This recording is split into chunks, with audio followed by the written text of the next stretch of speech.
Iki anu toh, Mbak Devita lagi ada acara toh ini. Apa? Acara rapat. Ini di STR, Bapak.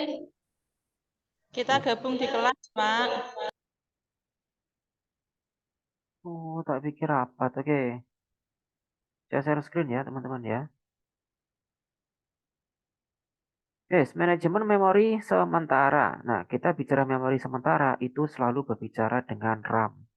Ya, gimana? Saat ini, teknologi komputer kita saat ini nyatanya menggunakan memori sementara, yo masih dengan memori RAM. Oke ya, random access memory. Ya mungkin beberapa tahun lagi, 5 tahun lagi, 10 tahun lagi, mungkin nanti akan ada teknologi yang bisa menggantikan RAM gitu. Ya enggak apa-apa, kita adaptif saja terhadap teknologi-teknologi yang akan masuk. Jadi asumsi kita adalah saat ini memori sementara ya pakainya memori RAM.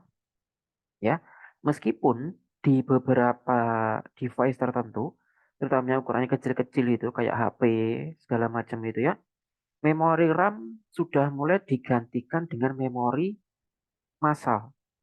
Nah, di pertemuan kemarin kita sempat membahas tentang memori massal. Memori massal itu ya hard disk itu ya, atau kita sebut memori utama. Coba Anda, mungkin di HP-mu, atau di HP-nya temanmu, itu sekarang istilahnya aneh-aneh. Istilah memori di HP itu. Jadi misal mereka mengatakan RAM-nya itu 6 plus atau 4 plus biasanya gitu. Itu sebenarnya nggak memori RAM secara utuh. Paling memori RAM-nya itu cuma 4 saja, 4 giga.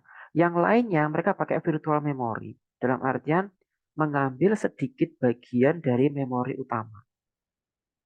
Memori utamamu entah SSD, entah micro SD gitu ya di dalam HP itu sebagian diambil untuk menipu kita seolah-olah itu RAM. Aslinya bukan RAM.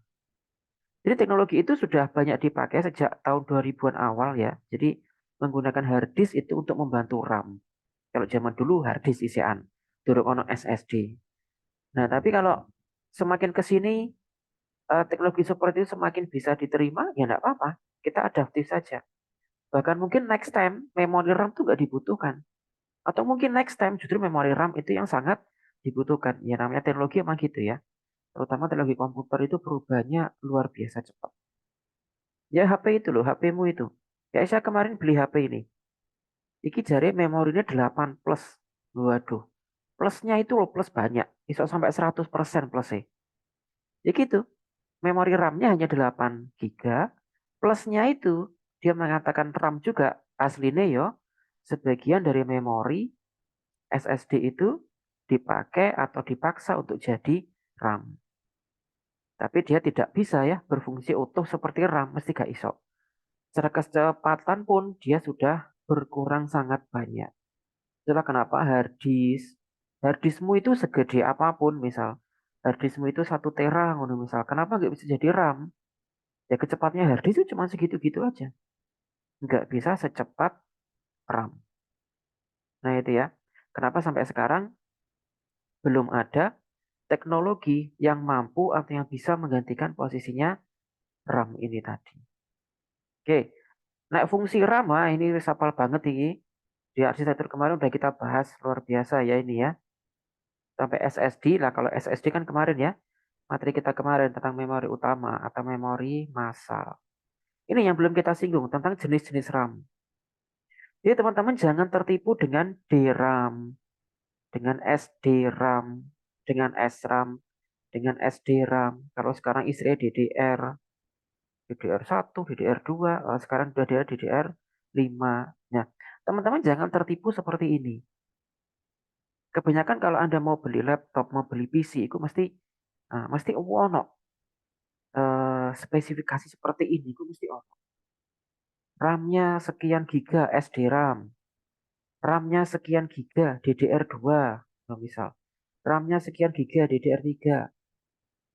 Nah, jangan tertipu dengan hal seperti ini. Meskipun sekarang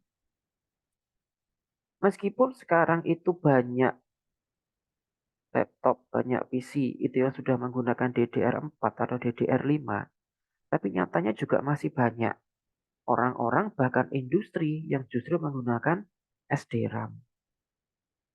Lalu kita pakai yang mana? Ya sesuaikan dengan kebutuhan. Kalau memang tidak perlu menggunakan DDR4 atau DDR5 misal, atau laptopmu itu memang slotnya itu slot untuk DDR2, ya di gambar ini, ya silakan pakai DDR2. Atau mungkin di PC-mu itu cocoknya adalah untuk SD RAM, ya pakai SD RAM. Jadi jangan melulu, wah ini SD RAM lemot. Enggak juga. Justru misal Anda punya komputer, di mana kesatuan arsitektur komputermu itu, jenis RAM-nya yang available adalah SD RAM. Terus itu kamu paksa ke DDR5. Ya memang secara teknologi, secara kecepatan, DDR5 lebih unggul. Tapi kalau DDR5 itu kamu tempatkan atau memaksa menggantikan SD RAM, ya hasilnya gak optimal juga. Jadi gitu ya, terhadap apa-apa yang ada di luar sana, kita tidak perlu latah. Kebanyakan orang Indonesia seringane latah. Dia pikir teknologi terbaru itu yang paling bagus. Ya enggak juga. DDR5 itu memang kenceng. Wah, kenceng banget. Kenceng banget. Tetapi untuk daya tahan terhadap panas terutama, nah SD RAM masih diunggulkan. Makanya komputer-komputer yang sehari misalkan bekerja 24 jam, komputer yang sehari itu harus 12 jam nyala, itu mereka masih memilih SD RAM. Gitu ya, kecuali kalau Anda punya komputer jarang-jarang nyala, pakai laptop hanya dipakai untuk jam kerja gitu misal. Nah, DDR jenis ini itu sudah sangat cukup. Ini di gambar kebetulan saya sajikan DDR2. Nah, ini yang membedakan secara fisik antara DDR dengan SD RAM dengan yang lain itu ini, kakinya ini. Nah, ini kakinya ini nantinya akan nancap ke slot yang ada di mainboard. Baik laptop maupun PC itu semuanya ada mainboardnya. Agak orang mainboardnya ya apa kita mau nancep-nancepin komponen. Ini yang membedakan ya, kakinya ini. Terus di tengah ada semacam parit ini. Tidak semua RAM itu ada paritnya kayak gini. Meskipun ada RAM-RAM yang versi lama itu di tengah ada paritnya seperti ini, tetapi geriginya ini, kaki-kakinya ini biasanya beda.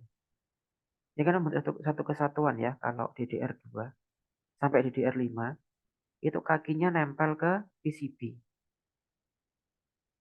Tapi kalau DDR-DDR yang lawas itu kakinya berdiri sendiri, nggak nempel ke PCB, semacam kayak serabut gitu. Nah makanya RAM di PC-PC lawas itu gampang patah kakinya. Kaki-kaki 1000 ini. Kalau kita dulu mengatakan ini kaki 1000 karena banyak banget. Nah kalau RAM yang zaman sekarang sudah ada manajemen resiko ya, jadi kakinya sudah nempel atau jadi satu kesatuan dengan PCB. PCB kira ini isinya sirkuit atau jembatan ya. Jadi nggak gampang patah.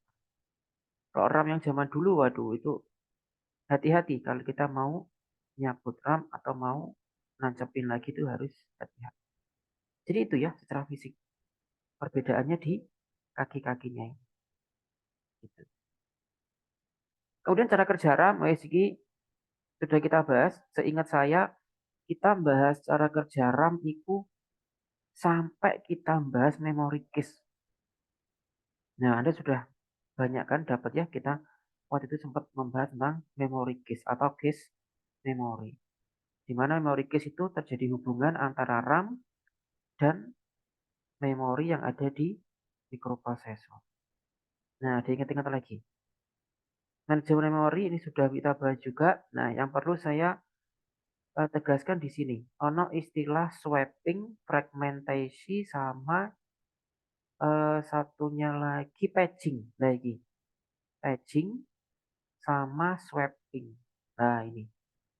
Fragmentasi nanti kita bahas di pertemuan setelah ini. Ada istilah tentang fragmentasi. Oke, patching dulu. Bentar, saya ganti ke papan tulis.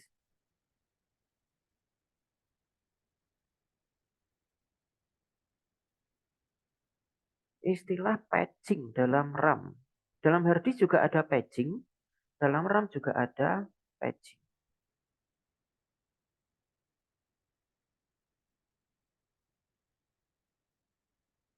Ini sebenarnya dari asal kata patch.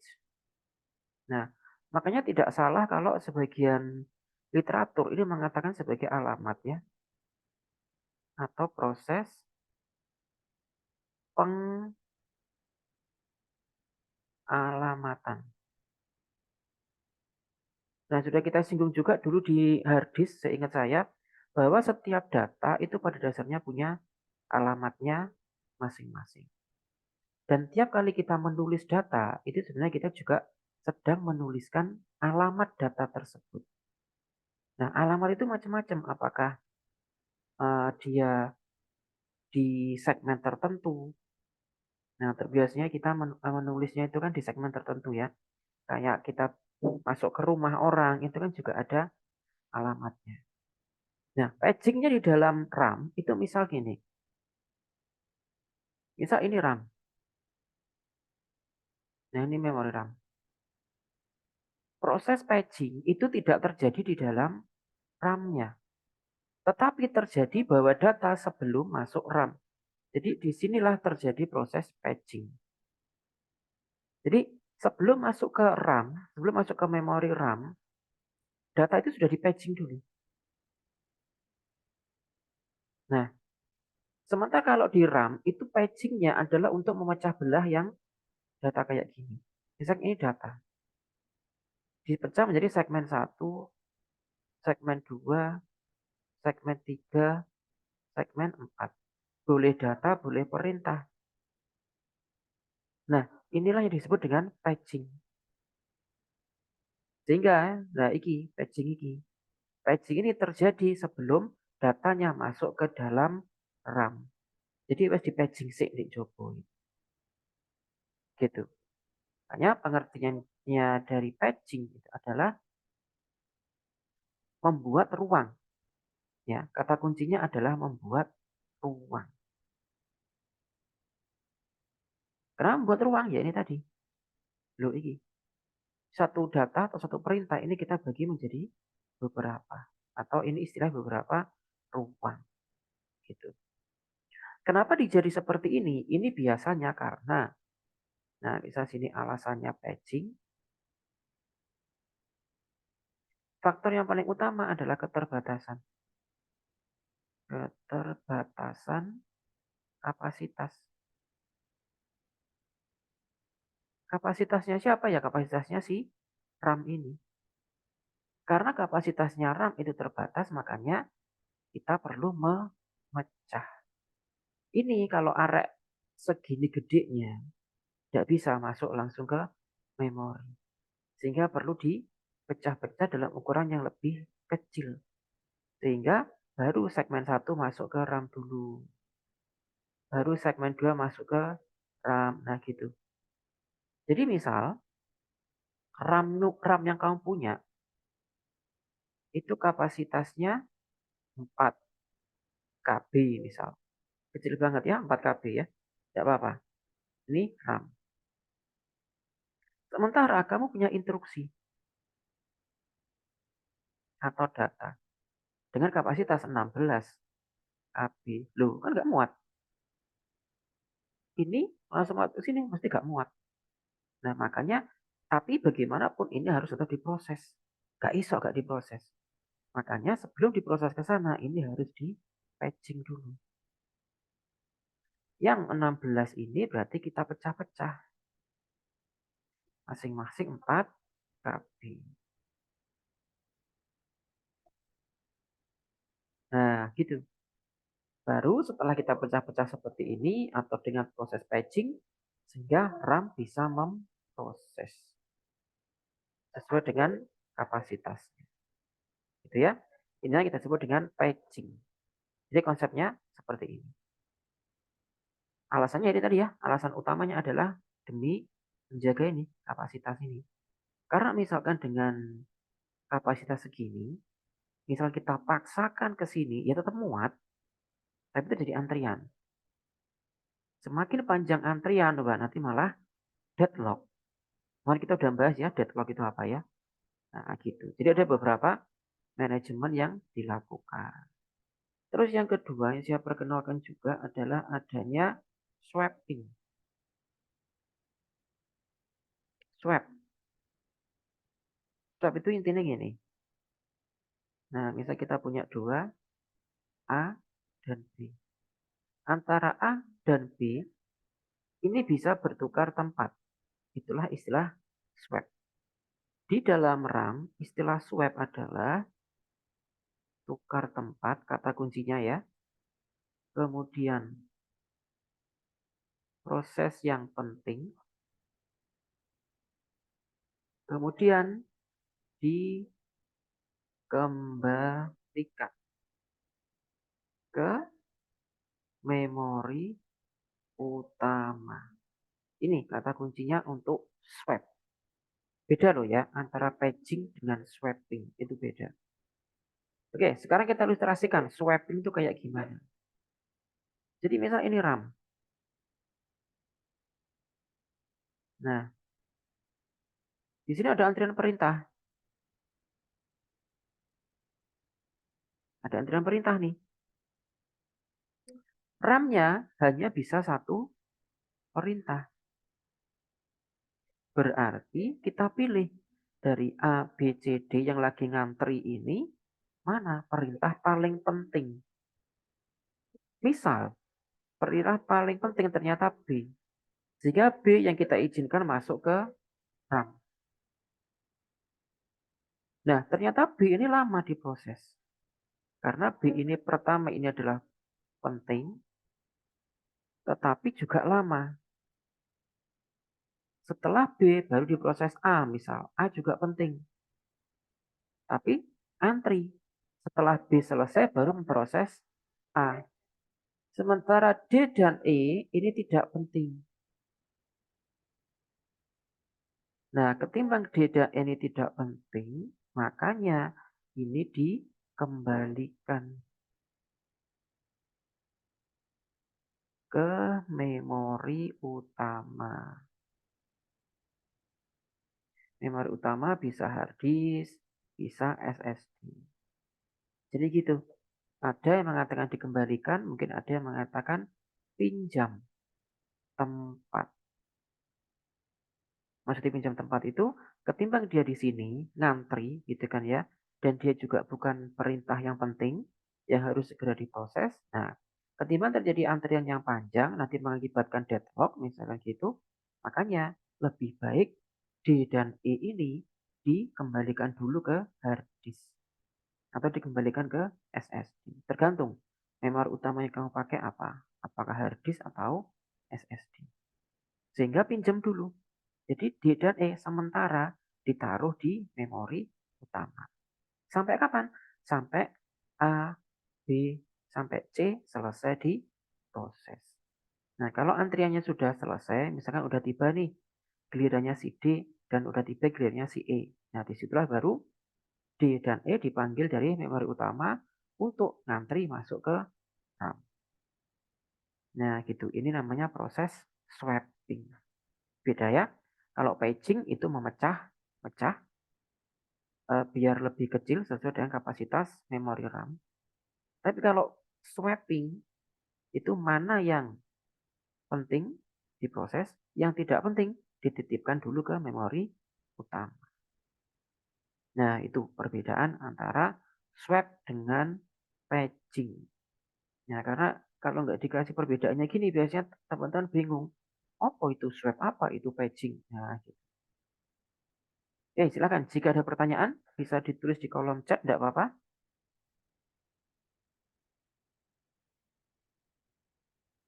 Paging itu kan Agus. Oh, Agus. Oh, Agus ini kelas ini. Andalan Ibu Andi. Iki. Loh, iya andalan Ibu Andi. Oh, Mas Agus, ngono jare. Itu kan satu file dipecah jadi beberapa file. Apa bisa menyimpan filenya di RAM sama RAM tambahan? Oh, tak share lagi ya. Jadi yang dipecah pada saat patching itu perintah ya, bukan file. Kalau file itu memang perlu Anda simpan. Anda ngetik di Excel, di Word itu jadi namanya file sehingga perlu Anda simpan. Tetapi kalau perintah itu tidak perlu disimpan. Kayak saya nyoret-nyoret ini namanya perintah. Perintah mencoret. Thread. Nah, ini namanya perintah. Kalau sudah jadi di sini, sudah dicoretan, ini namanya dokumen. Anda ngetik, Anda nyuruh kamera open, Anda nyuruh mic open, itu perintah. Sehingga tidak perlu disimpan. Ya, itu ya bedanya mana perintah, mana file. Kalau file itu disimpan, kalau perintah tidak. Kita perintahkan komputer itu ngapain, kemudian komputer memberikan respon, ya itulah. Sehingga tidak perlu tersimpan. Nah, pada saat proses patching, yang dibelah atau yang dipecah-pecah itu adalah perintah. Jadi bukan file. Gitu ya. Boleh Anda mengatakan perintah, Anda juga boleh mengatakan sebagai instruksi, sama saja. Gitu. Silakan jika ada pertanyaan yang lain.